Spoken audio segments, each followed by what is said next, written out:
Goedemiddag bij deze uitzending van Café Weltschmerz. We zijn net terug van de rechtszaak David Icke, het IND. En Jeroen heeft daar het woord gevoerd. David Icke heeft mee kunnen luisteren, mee kunnen spreken en mee kunnen kijken via een Skype-verbinding.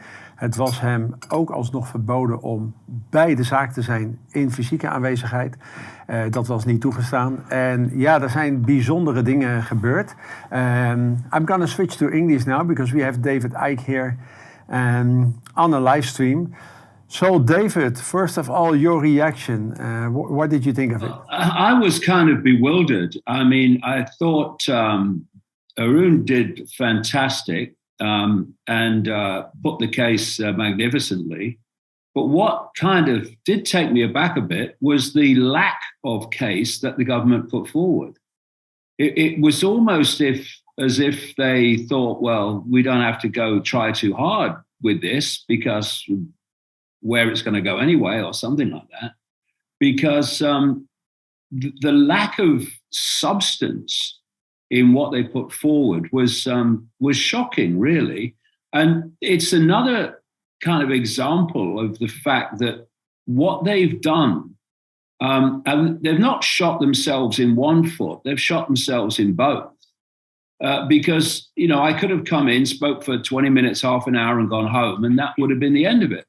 But instead, they've created this situation, and with you guys pushing back on it, where they're making the case. This is what really made me smile. I was chuckling to myself while I was watching the government lawyers, is that they thought making the case against me, they were making the case for me. So I'm glad to see that they're in such a mess. And this will have enlightened a lot of people today to the fact that something's going on in the Netherlands, well, everywhere else, but in the Netherlands, that seriously isn't right. What did you think of it, Jeroen? Well, the problem is that the lawyers from the state, they are very lazy because they don't have to make an argument because they are always right. So for me, it's no surprise. As you can see, they are very inexperienced, like a apprenticeship they send there to do the job. But the positive thing I found is that the whole case started with accusations of anti-Semitism, of Holocaust denial. I think that part is totally from the table, and we came today, what was it really about? And this is what David also said himself. The thing is the other story, the criticism against the government and all these things. This is what it's about. They don't want David talking to the people, and especially they don't want to see how many people support this story. As I said also in court, they call them anti-government extremists. But are you an extremist if you criticize your government? I don't think so. And the amount of people who support this story, how can you still support that they are extremists? The only extremist here is the government itself, I believe. Yeah, and I think you made a very good point in the case that Jeroen actually said that he was giving examples of the DDR, you know, like East Germany. Yes. And I actually expected that the lawyer of the state would actually fight against that, but he didn't say anything about it. No, that's very interesting because the parallel is so astonishing. Because what I did, I went to look for the criminal code from the DDR, the German, Democratic Republic. Back then, it was forbidden to criticize the state, but it was also forbidden to criticize state, officials. And I told them, we see the same here because we have the NCTV, this is the National Coordinator for Terrorism and Security. It's like intelligence service, but it's not really an intelligence service. This is they installed that like the Ministry of the Department of Justice. They wanted their own intelligence service, and actually they are the ones pulling every court on the background. They are collecting all the information about everybody who is criticizing, who is activism, who is in the activism, and there are also like this whole spin about anti-Semitism and Holocaust denial. These are the things which come from the NCTV. And what I said, listen, we had this story started in 2005 when like the Secret Service, the AIVD, the intelligence service, they were following activists who were anti-globalists and who were, it came out that why were they following it? Because this was outside the rules. They were not supposed to. Everybody, because they can only follow activists who have the aim to reach their purpose with violence. If that's not the case, they have no business in following anybody. So this was what I emphasized, and this is a very similarity with the DDR back then, because this is exactly what they did. Just registering who has which opinion and what are we going to do about it. And people should not forget what we found here in the Netherlands is that, for example, when we have a gathering of people that are organizing a demonstration, there was one night that we left a meeting and that we were held still by the police. And not just one, there was a so-called traffic control, and they stopped everyone. We were with like 20 or 25 people, and we all had to give our driving license, or we had to identify ourselves. And later on, we found out when somebody was asking for the police reports that they actually are tracking down all those people that are kind of so-called anti-government. So this is a very dangerous development, I think, because what we see now is that the police is coming for you and they actually say it's a traffic control, but there is a complete structure behind it of total government control. If we go back to the case, I don't know if you heard it, David, but I was very surprised that actually the lawyer started saying that the judge should watch The Renegade. What did you think of that moment? Well, I was nodding. I was nodding because Renegade is a film I'm very proud of. It set out much of what I'm saying. So if the judge watches that will be great. It's on Amazon Prime, for goodness sake, apparently. So he can find it easily enough. And what we've seen and what we saw today was this classic technique of accusing other people of what you're doing. So what the Dutch government, indeed all governments now virtually, are doing is dismantling freedom and dismantling what they call democracy.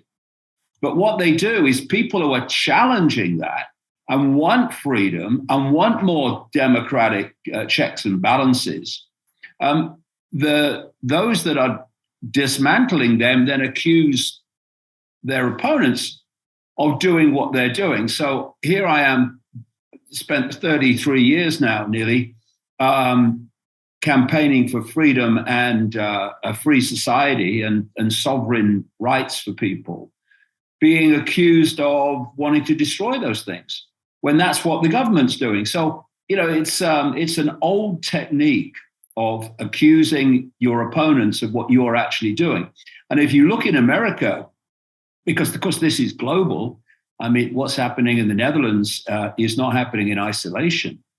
This is why I call these groups the anti-fascist fascists, because they're accusing people who are demanding freedom of speech, of being fascists, while they themselves are doing everything the Nazis did in Nazi Germany to destroy free speech. And what people don't realize when they buy this nonsense is that what was one of the first things that disappeared in Nazi Germany?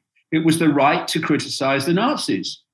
They were literally burning books, but they were stopping public meetings. Anything that was exposing the Nazis and warning about them was targeted. Their free speech was silenced. And so here we have, and this is how they do it. This is why they keep in America, the Democratic Party in America, which is dismantling freedom And free speech and democracy is always saying we've got to protect democracy. It's the inversion again. And so you've got the Dutch government constantly talking about protecting democracy and all this stuff, while systematically getting closer and closer and closer by the day to acting like the Nazis did. And of course, the goal in the end is for, as I've said for decades, the goal in the end is basically a technological version, a global version of Nazi Germany.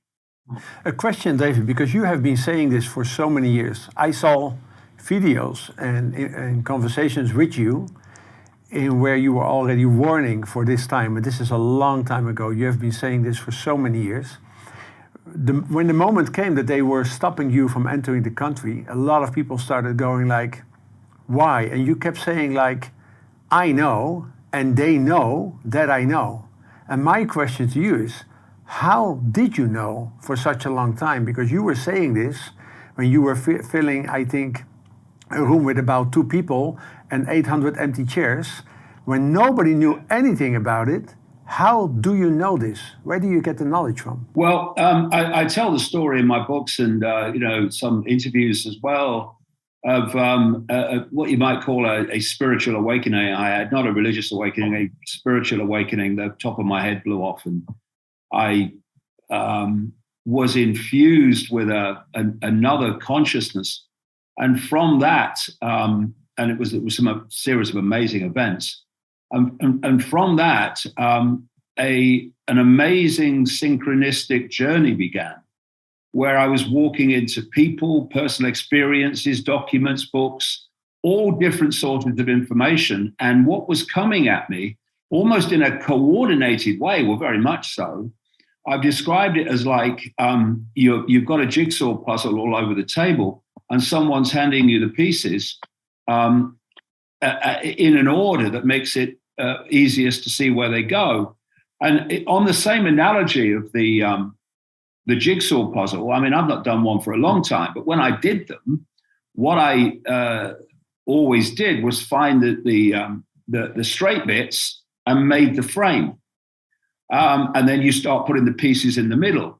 And that's symbolic of the question I asked. I started to realize very early on in the 1990s that the powers that appeared to be running the world weren't running the world. And that actually a very few did it, ultimately. And then I started asking the question, these were the straight bits in the jigsaw, how do they do it? And then I started to realize how the structure works of compartmentalized pyramidal hierarchies that mean the overwhelming vast majority that are pushing the world into global fascism haven't really got an understanding that that's what they're playing a part in. Very, very few know the big, big picture. It's isolated.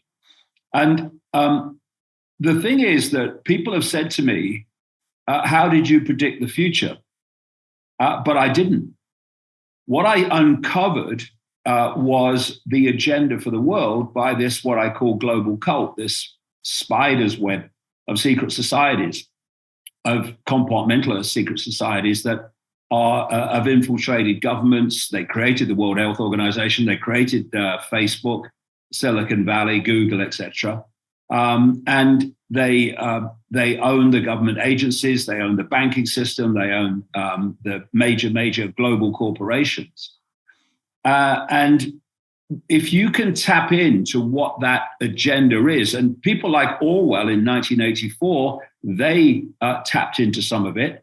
And certainly Aldous Huxley, 1932, Brave New World, he tapped into some of it. There were different aspects to it. One was the police state kind of control, deletion of freedom. The other one was the genetic manipulation, which we're now seeing.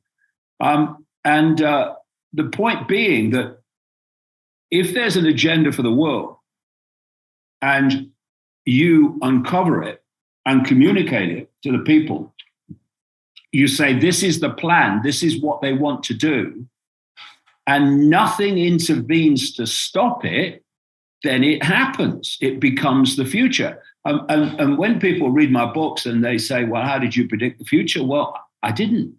I predicted the plan from 33 years now of research. And the idea is not to say, I told you so. The idea is to alert enough people that we head it off so it actually doesn't happen. But where we are, and I said this some time ago, that this is what was going to happen.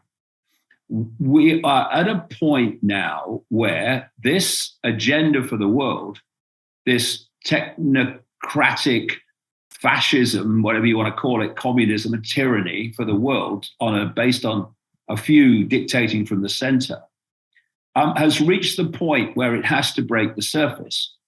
Because you can only, and you can for a long time, but only for so long, can you manipulate under the radar, put things in place, and on the surface, people's everyday lives, it just seems to be, rolling along.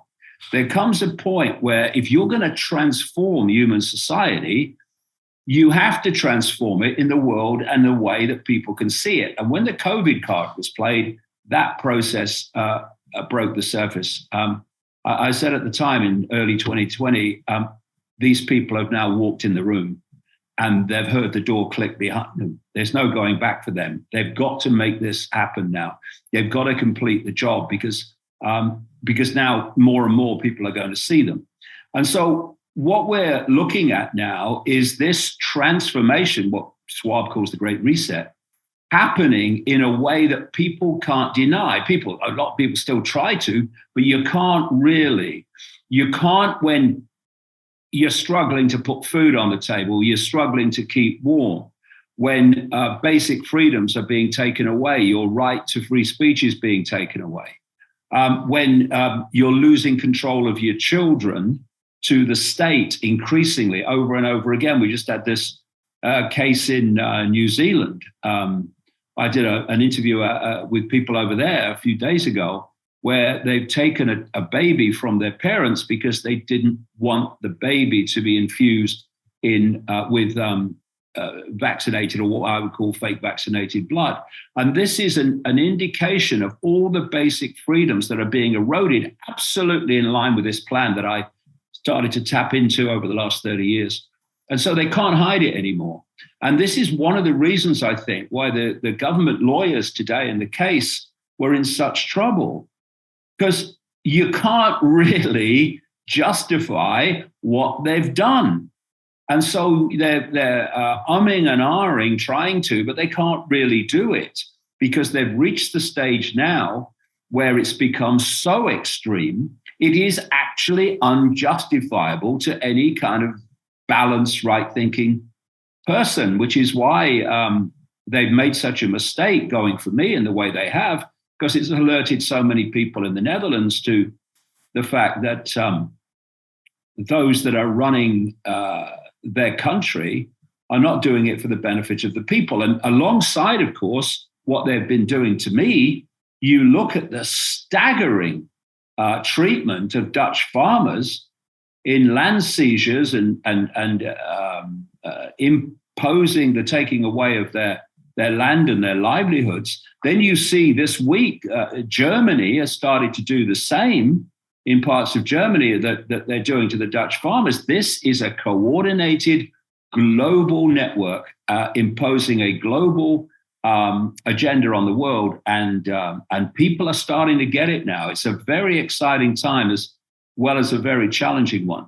Well, I'm looking at Jeroen now because they have been prosecuting for the last 2.5 years. I think you calculated it to about 40 cases. Over 40, yes. And there were many times that you also thought there was actually no defense whatsoever. Yes. And the same you saw today. Yes.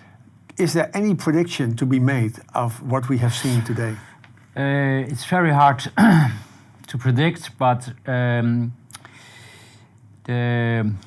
the thing is, this is an individual case, so your chance to win is bigger than when you fight against, for example, against a mandate, which is for the whole country. Also, this is really one step too far. the way that it is very hard to defend. So if you allow this, then there are no borders anymore. Myself, I have fought before this signalation, you call it registration in the SIS system in the past, and back then we won every case of them. So there is a chance, but it depends all on how corrupt is the judge, and we have found out that the judicial system is corrupted to the bone, from top down, top to bottom, everything, everyone. Yeah. So, yeah, I want to make a little bridge to finalize this video. Those are, I don't know if you can see it, David, we have 52,167 signatures and still coming in. So if all those people are watching, I want to thank you very much also on behalf of David and the entire team for your support. Because it seems like a very insignificant little moment where Jeroen shows the pile of papers, but it makes a very big difference that a judge can actually see materialized what it means when you have 50,000 signatures on paper. Now, many people in this time, and they also tell us many times, like, well, you shouldn't fight the state, because by fighting the government or by fighting anything, you are actually acknowledging it. So we better start facing the light and making solutions, and do not even bother starting lawsuits and fight against the government. And as a final word, David, what do you want to say to those people, and what do you want to say to those people that still stand up for freedom and that are willing to shine the light upon cases like this? Well, you know, I think the key thing is communication.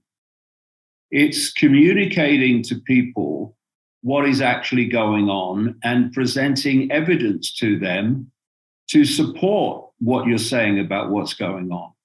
And if that's a Facebook post or a video or a lawsuit against the Dutch government, for me, they are all expressions of that same goal, which is to communicate information that the government doesn't want people to see. And what they've done, of course, is in trying to stop people hearing what I've got to say, they've put what I've got to say in front of enormous numbers of people in the Netherlands compared with before.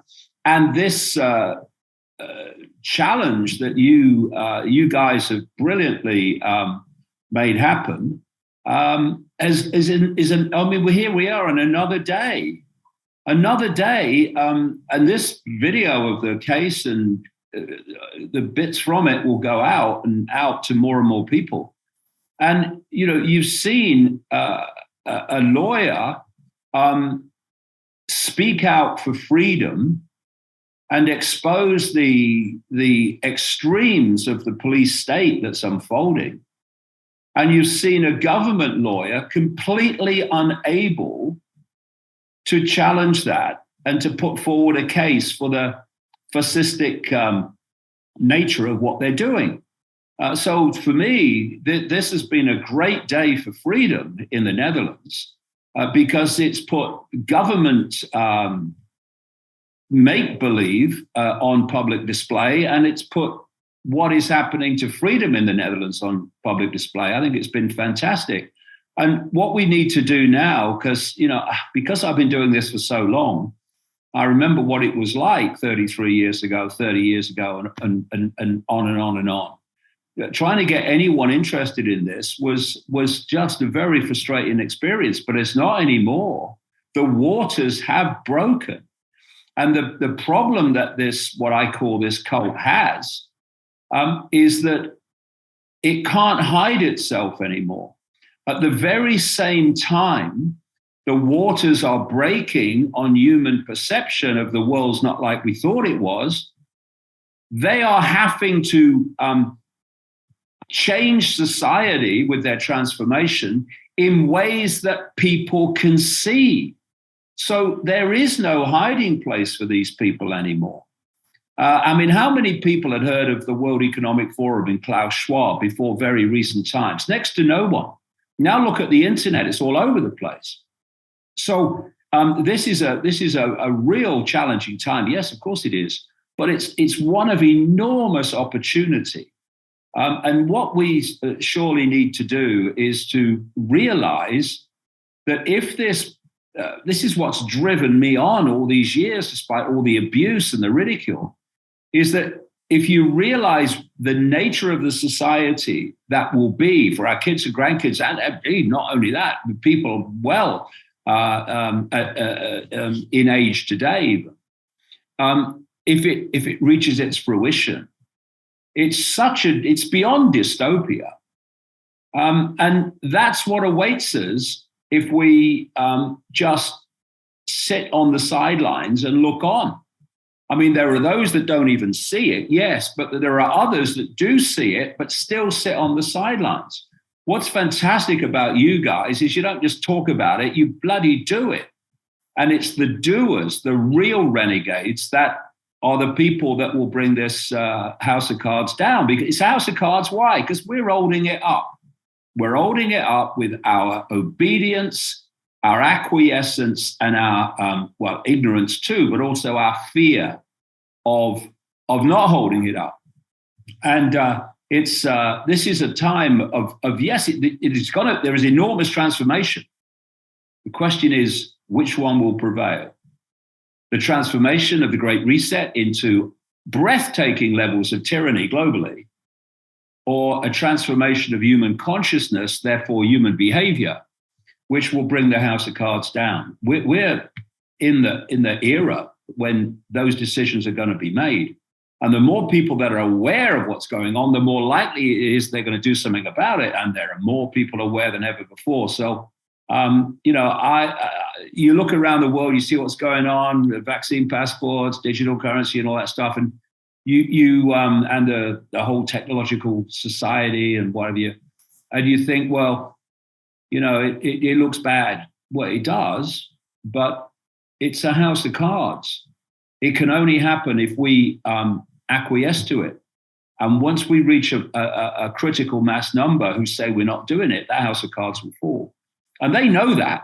They know that. This is a point. It is a very important point relating to today. The government of the Netherlands has not sought to ban me because it's all powerful. It's sought to ban me because it knows it's not. If you're really in control of everything, then someone like me, who cares? He talks about reptiles. You wouldn't even bother. But they know that house of cards is being held up by two things. Ignorance. Let's take ignorance as the one in this case. Other things, but ignorance here.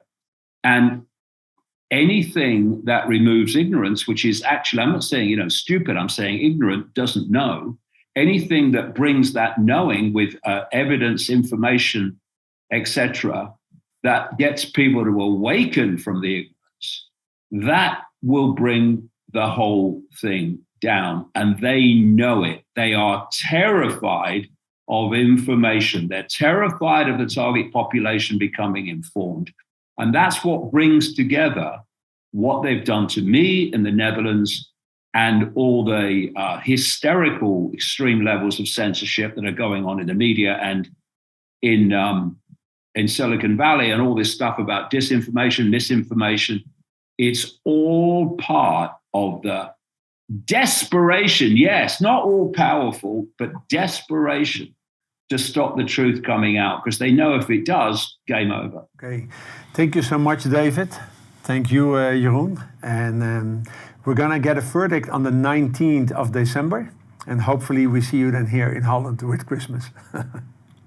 Okay. Thank you so much. All right. Thanks. Thanks, both of you. You were fantastic today. Thank you.